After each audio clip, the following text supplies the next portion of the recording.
side. Okay. Good afternoon, Miss Janeline. Please introduce me yourself. Hi ma'am, good afternoon. My name is Jenny Lynn Palay. I'm 34 years old. I have 4 kids and I'm married. Who will take care of your kids when you work abroad? My husband. Do you have any experience working as domestic helper? Yes ma'am, I work experience in Kuwait for 3 years. What are your main duties as a helper? I'm cleaning the house, ironing. Do you need to send the kids to school? Yes ma'am.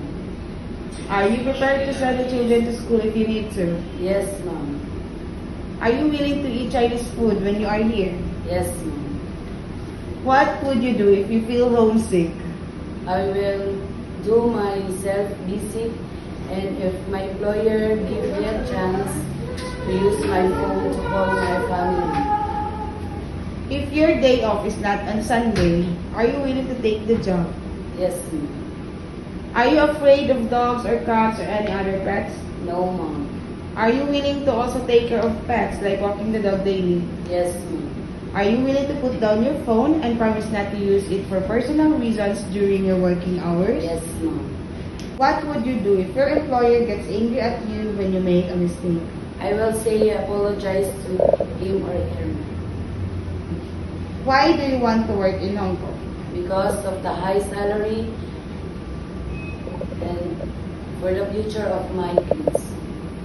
How long do you plan to work in Hong Kong? Anytime ma'am if the employers need me. Alright, say a few words to your future employer. Hi ma'am, my future employer. I'm Jenny Lynn Palay, I'm 34 years old. I'm married.